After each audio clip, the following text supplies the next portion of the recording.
Welcome to the Paul Street Journal, a production of St. Paul Inside the Walls. The Paul Street Journal is a show all about Catholic economics. From discussing the economic principles laid out in Scripture to answering the economic questions that come up in our daily lives, this show will be your guide to making your own economic decisions with the heart of the Church. I'm Freddy Garcia, and I'm joined by my co-host, Brian Honsberger.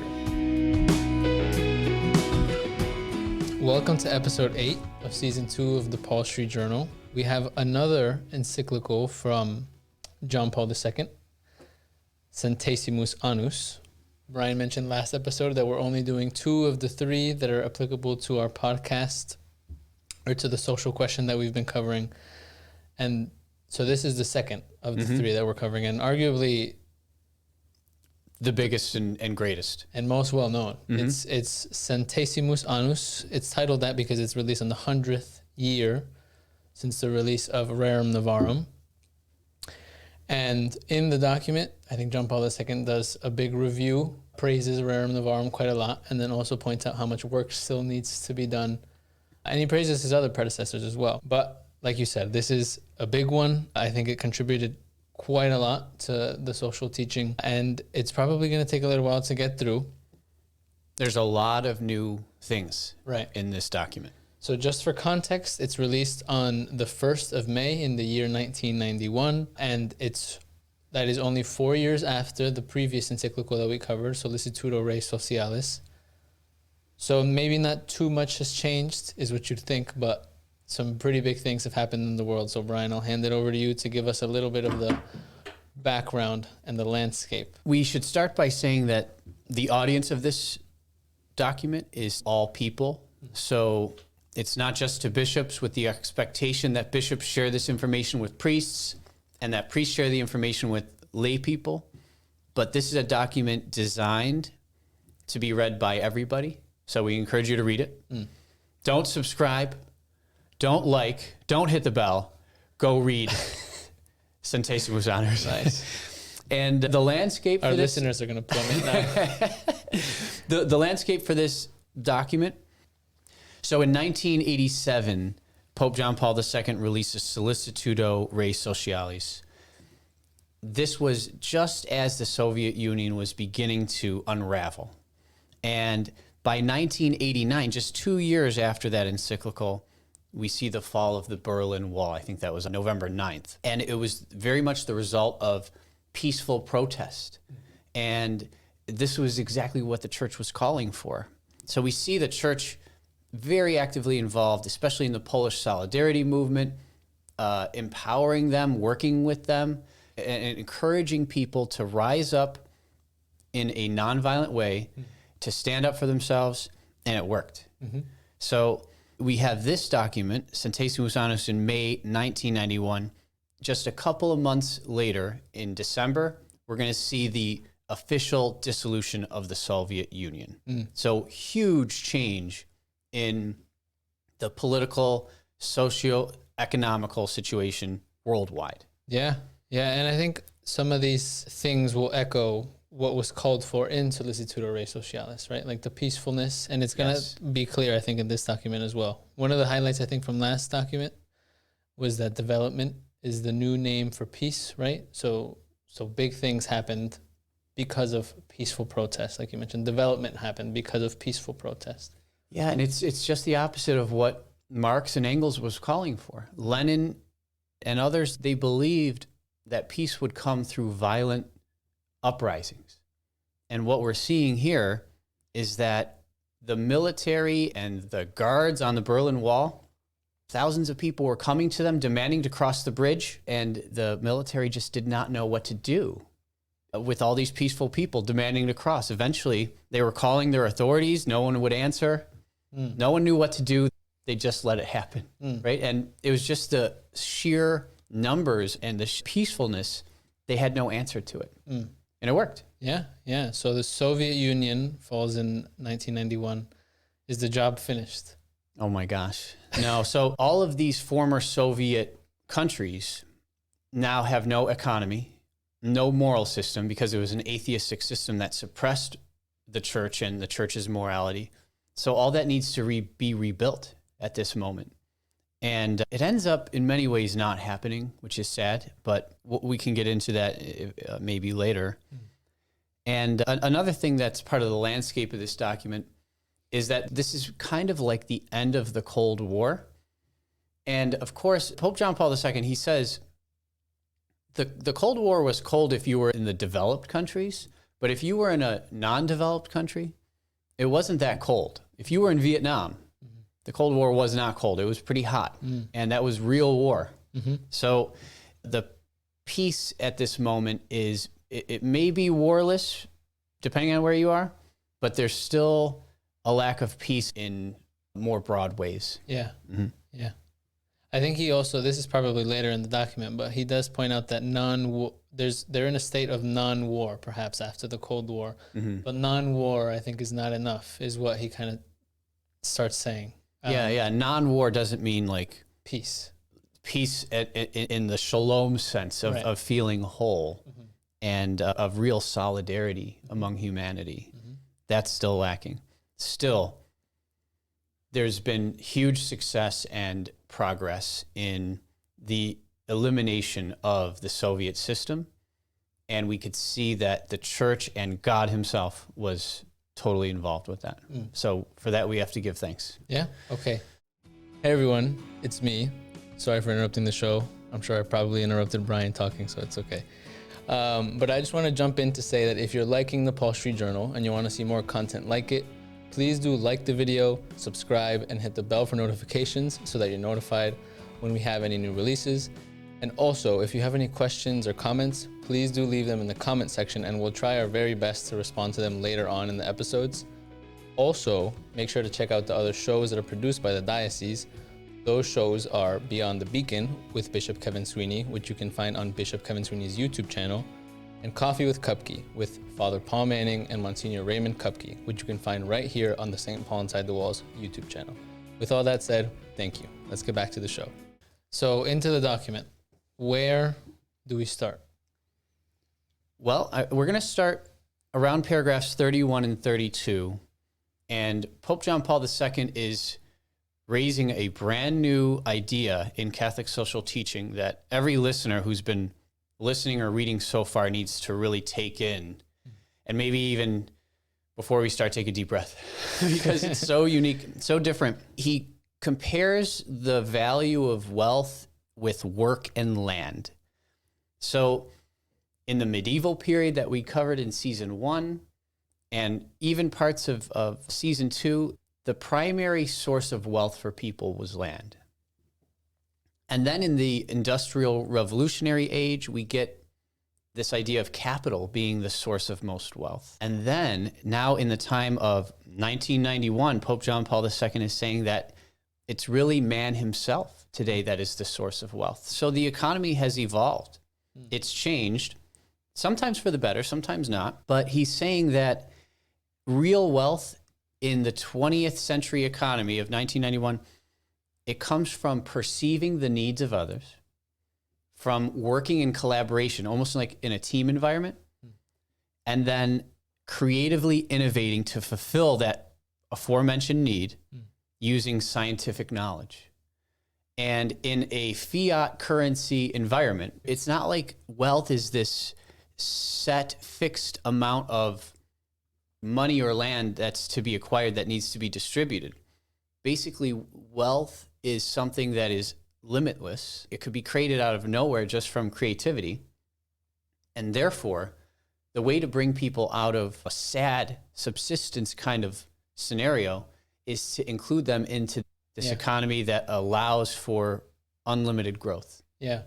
Yeah, I think following the documents, we've mentioned, I think, a few times that the question and the problem has gotten more complex as the documents have come out.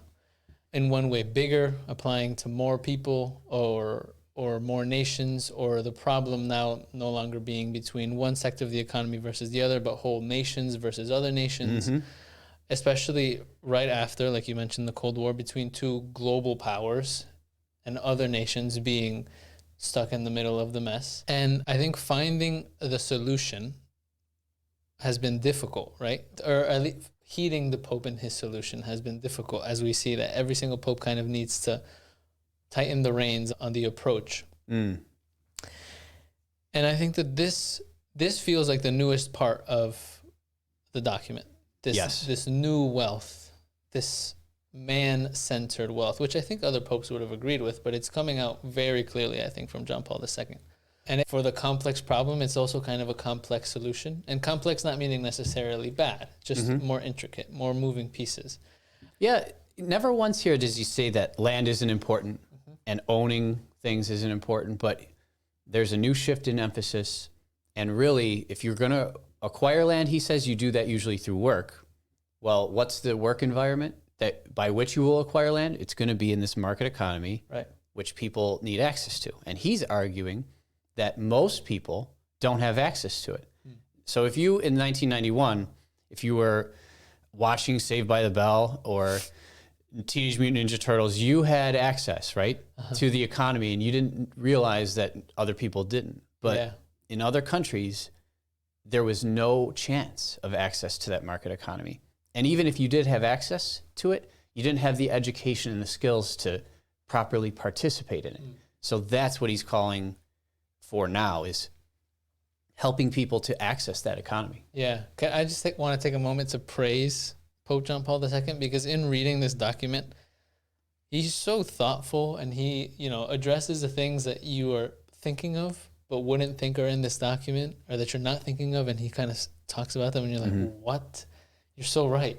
I just can't imagine being him and having to write this document and all the moving pieces and all the issues, and how just precise and articulate his solution, I think, is, which we're getting into now. Yeah, I like that observation. And I'll say that if I were in Pope John Paul II's shoes in 1991, I just wouldn't have written this document at all. Too big. It's too big of a problem to solve, too many moving parts in the world, too daunting of a task. Yeah. But I commend him for recognizing this new economic situation.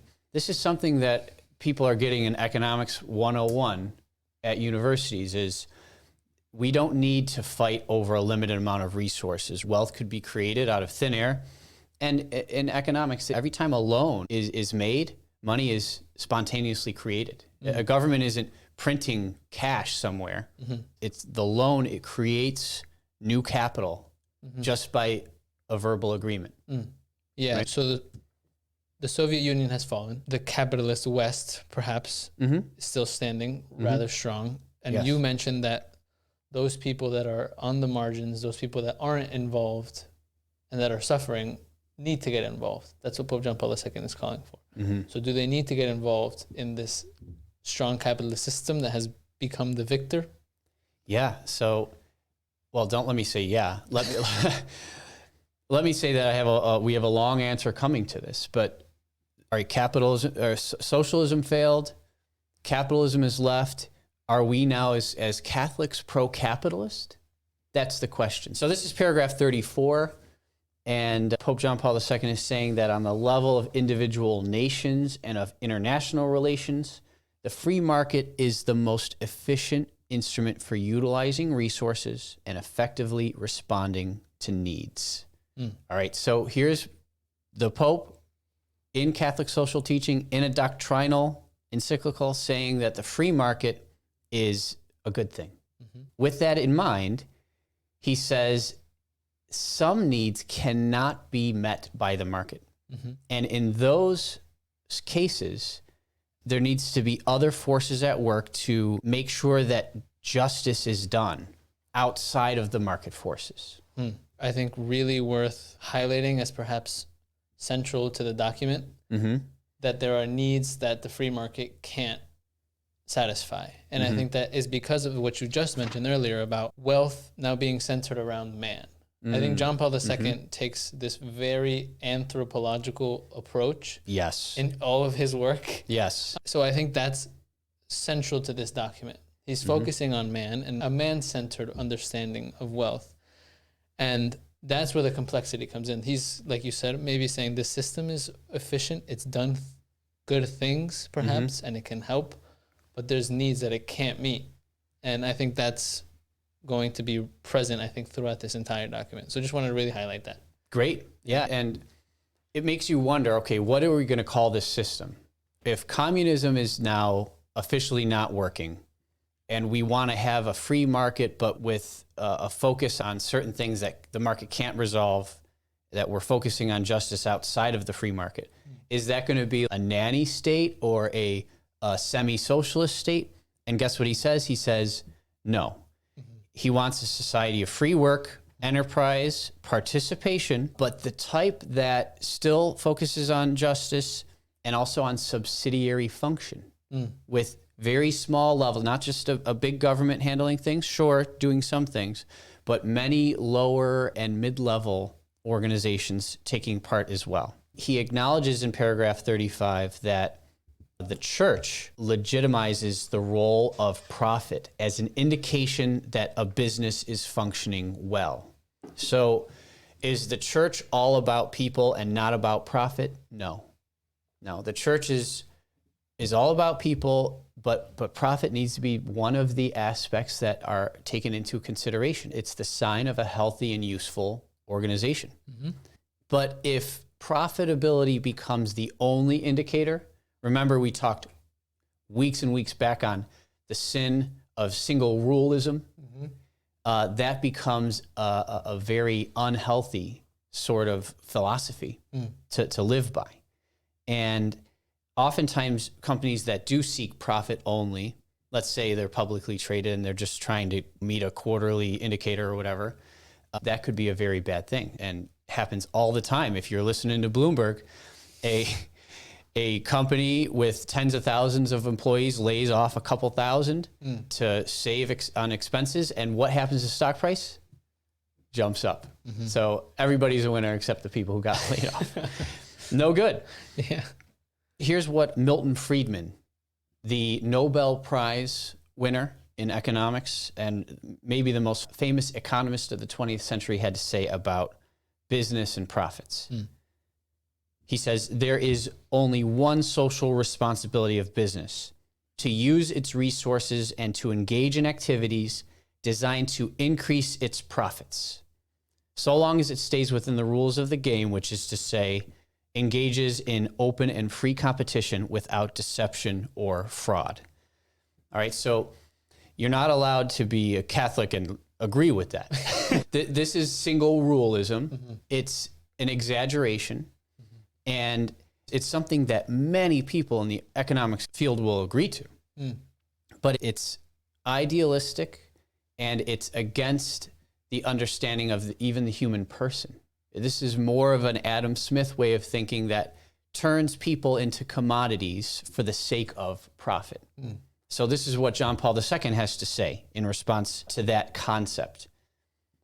He says, the purpose of a business firm is not simply to make a profit, but to be found in its very existence as a community of persons who in various ways are endeavoring to satisfy their basic needs and who form a particular group at the service of the whole of society. What a different anthropological understanding of people, of work, and of economics. Totally. This reminds me of, I think, our entire podcast from the beginning. Yeah. The Catholic social teaching contrasted with single ruleism. Single ruleism is always such a low bar.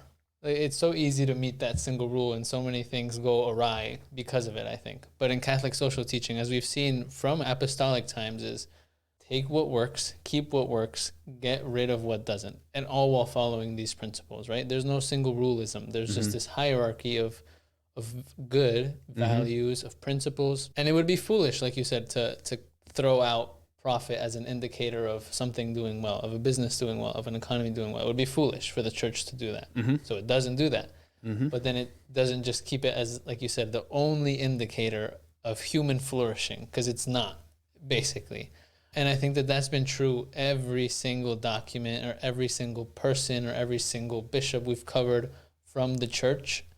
But I think single ruleism, I think, is still really there, I think, like you mentioned. It's an ideology that people subscribe to on either side of the political spectrum. Right, yeah. And I think of single ruleism as like whack-a-mole. you hit one and then you hit one thing and then everything else pops up. You might get profit, yeah, but then you're losing all these other things. Right. Whether that's the dignity of the human person or the environment, right? We're going to talk later about wasteful profit. There are so many wasteful ways to make a profit. That's not good. Yeah. There are many types of profit that hurt people. Right. That's not good. We want to make profit and help people. We want to make profit and not be wasteful. Right. I completely agree. That would be a good book title, Single Rulism as Whack-A-Mole. Okay, very good. All right, so Pope John Paul II says it is unacceptable to say that the defeat of socialism leaves capitalism as the only economic model. So we're going to move in now to paragraph 36, where he starts critiquing capitalism. Again, and he did this in the last encyclical, right? He's going to focus on the West's phenomenon of consumerism here. And he argues that the capitalistic appeal to instincts leads to objectively improper and even damaging lifestyles. Even the idea of need in the West comes to be misunderstood by 1991. You'll hear people say things like, I absolutely need to get to Disney. That is not a need, right? Yeah. So people are creating artificial needs. They have so many of their base needs met that they start creating additional needs because they have so much. And it leads to a very shallow understanding of self. People even will identify themselves by what they consume. Oh, you like that show? Oh, I like that show. Oh, you like that product? Oh, I like, and these conversations still happen today in 2024. As a result of this, Pope John Paul II says that we need to educate consumers on the responsibility to discern. With freedom comes responsibility. And if you have the means to purchase things, to take part in the economy, there needs to be intentionality, discernment, and responsibility. And that takes education, he argues. Responsibility isn't just on the consumer, he says, also on producers, on the mass media, and on public authorities. So let's think about the mass media for a second. How many times, Joe, have you heard an advertisement saying that you deserve it? Plenty of times. There was like a mascara commercial I saw recently, and it's the most expensive one, but whoever buys it deserves. I just went to a Midwestern city. My wife and I, we were there for a wedding. We were driving through the city, and we just saw all of these billboards, very big, dominating the landscape. And the first one would be, turn on the next exit for a cannabis dispensary.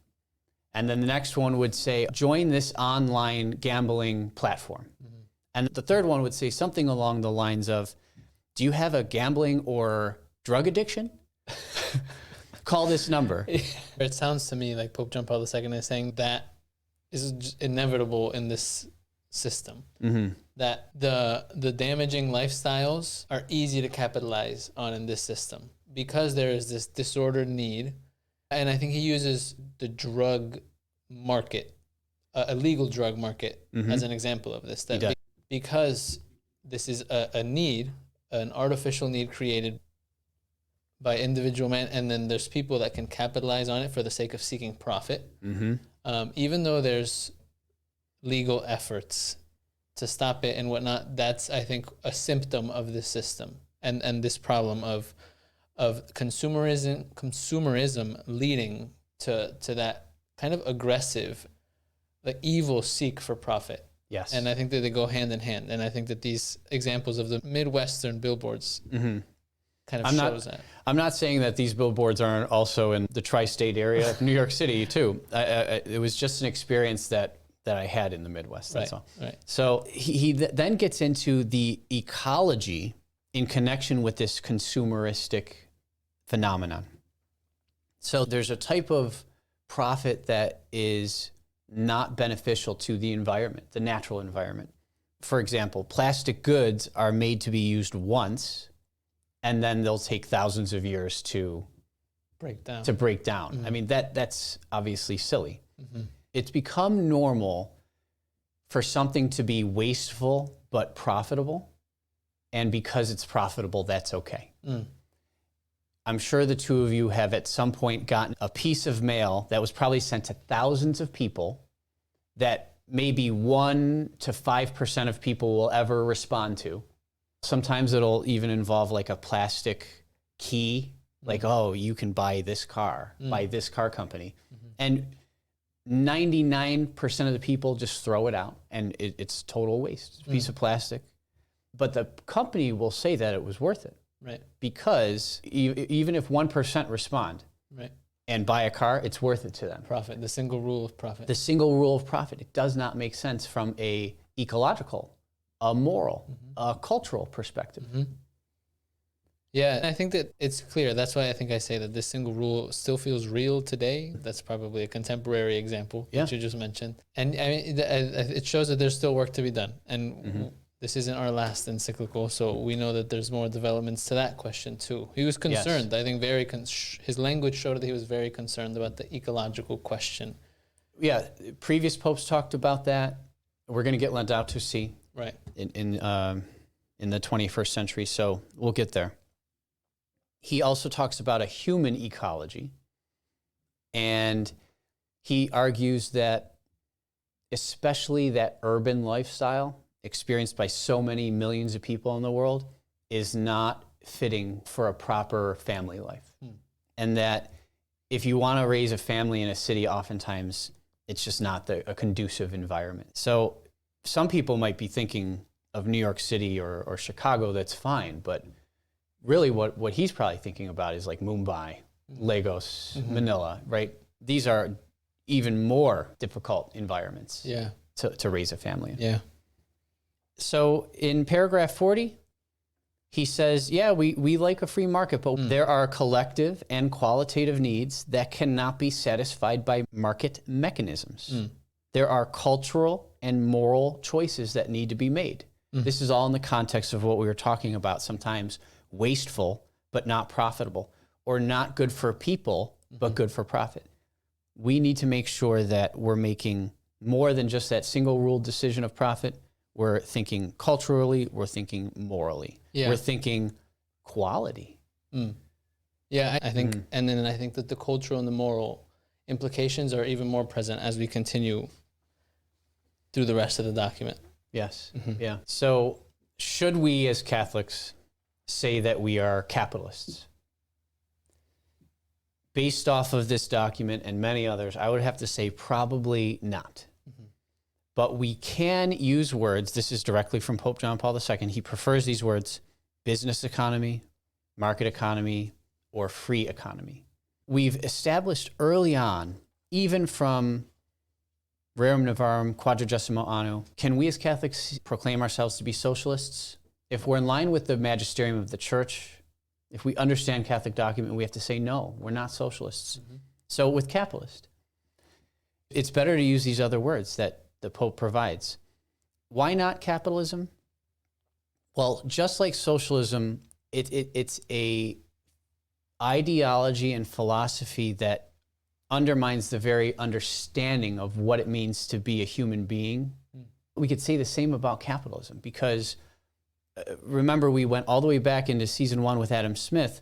We talked about his anthropology. We talked about his philosophy of economics and how it places man at the service of the economy instead of the economy at service of man. Man is treated, according to the Wealth of Nations, as a commodity. Directly from the lips of Adam Smith, or from his pen, I should say, right? And the capitalist and the socialist ideologies and philosophies do not understand human beings, which is why even though Pope John Paul II likes the free market, he likes that to be tempered with what he talks about here. So that's why we're using the term business economy, market economy, or free economy instead of capitalistic economy. Right. So I think the reality is that the kind of capitalism that he doesn't agree with is the one that's still present in the world, right? And that's the one he's trying to temper. And to some degree, maybe it's... it depends. And I think at his time is what I'm saying, when he's writing. So I think in the document, John Paul II approves of certain elements of capitalism. He says, if capitalism means this, XYZ, things that are good, Yes. prioritize a human person, have limits on, this single rule of profit, then yes, we can support these elements. But if it's a system in which freedom in the economic sector is not circumscribed within a strong juridical framework with human freedom at the center, then that is not something that we can subscribe to, support.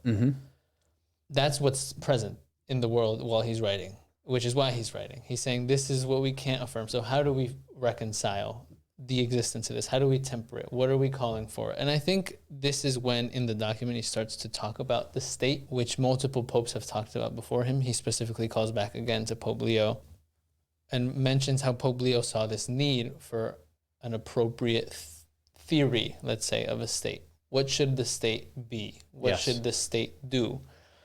And I think very clearly he thinks that the state kind of has a very relevant role in tempering capitalism, in tempering the free market. And a role in tempering itself. Absolutely. Yeah. And I think part of the tempering itself comes from what he calls, and what's I think a pretty well-known term, is the rule of law. I think any state is what he mentions. Any state needs to adhere to the rule of law. The law can't just be made or defined at the whim of whoever, because that's not an appropriate theory of the state. Like you mentioned earlier, the state can't operate without this subsidiary function. And I think that he's baking all of that into this idea that the state does have a responsibility. It has, let's say, power to temper the market, but even that answer is super complex. There's so many moving parts as to what the state should be doing, what the state shouldn't be doing. But one quote that I do think we mentioned earlier in the podcast, which I think is useful to use again, is a quote that he has about totalitarianism. He does say, which we've mentioned before, that as history demonstrates, a democracy without values easily turns into open or thinly disguised totalitarianism. And then I think that that's how he, like you mentioned, the state tempers itself as well. It needs to adhere to truth, to good. And he has some pretty strong language, I think, about totalitarianism being against or denying objective truth and good, because then if objective truth and good were real, totalitarianism would have something above it, like an authority to adhere to. Yes. So he uses, I think, some pretty strong language about why the state needs to be below these objective truths. And I think that that's the hierarchy, that's the balance, that's the subsidiary function that I think he talks about. And how exactly, I think he gets less specific about what exactly practically the state should be doing. Yeah, he does give a list of responsibilities. In paragraph 48, he says, states need to guarantee the security of individual freedom, private property, and they need to prevent monopolies. So that's pretty clear and direct. Right. And then he says that democratic systems need to solidify their foundations by explicitly recognizing certain rights, such as the right to life, the right to work, and the right to establish families. I would say that Catholic social teaching even calls the state to support families as much as they can. Yeah. I think we're getting towards the end of this document, and I think things have been summarized from the past 100 years. Some very big events have happened very close to the release of this document. But I think he also still gives a message moving forward, as apart from the advice, the doctrine, and the principles he's calling us to. I think he gives some sort of advice to us as individuals. And I think that part of that is that these principles in the Catholic social teaching on economics is part of our evangelical mission. It's part of evangelization as Catholics. So this isn't just something that we're supposed to leave in the hands of the state. We're not just supposed to say, oh, this is what truth is. Here, state, go and do it yourself. But this is part of the gospel. This is part of what we're meant to be living and seeking as Christians, right? Yes. Yes. And another, I think, part of what I really appreciate, and we've mentioned already, is the anthropological kind of approach that St. John Paul II takes. And I think it's so useful for understanding the Catholic social teaching on economics. Like we said, it's kind of one of the biggest, perhaps newest elements of this document and of Catholic social teaching maybe in general. And I think it just helps a little more to understand why then Catholic social teaching on economics is part of the gospel, why it's part of our mission of evangelization. It's because the people involved are not it's not the profit, it's not the system, it's not the economy, it's not any of that. It's people, persons, right? And I absolutely love, I think, the way John Paul II makes that clear in this document. I fully agree with everything you're saying. And when you talk about the anthropology, I think about how much that finds its way into the compendium on the social doctrine of the church. It's heavy in that document. And I think about Pope John Paul II's effect and influence on Catholic social teaching as a whole. This is our last episode with him. He did two things. I think he goes all the way back to Genesis and gives this wonderful understanding of the human person at the most basic level of theology, most foundational level. So it's almost like he's going backwards, but in a good way. And then he also has some of the most profound innovations in understanding this new world economy of the late 20th century, and then even adjusts Catholic social teaching, not in principles, but in action. What kind of economy are we trying to get people engaged in? It's a totally different answer to the question than it was 100 years beforehand. Yeah, absolutely. And I think that this document does that so effectively. I think it shifts almost the perspective. Like you said, it shifts the action now, not principle necessarily. He's calling to the same principles. But I think it sheds light on this perspective that wasn't as clear in the previous popes. So I think this document is a gem. I think it summarizes the past 100 years since Rerum Novarum, which has been what we've covered in this season specifically. I think it summarizes it rather well. So this is one I would definitely read if you haven't been reading, maybe. And we're heading towards the end of this season because John Paul II was 2 papacies ago. So we don't have too many popes left to cover. But that does it for Centesimus Annus. I enjoyed going through it. And like I said, really read it yourself. It's great. Next is an encyclical from Benedict, right?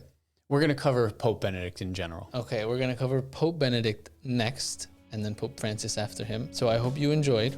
Thank you, Brian, for walking through this one with me. Thank you, Freddy. Thanks, Joe, for production, and thank you all for listening to the Paul Street Journal. See you next time.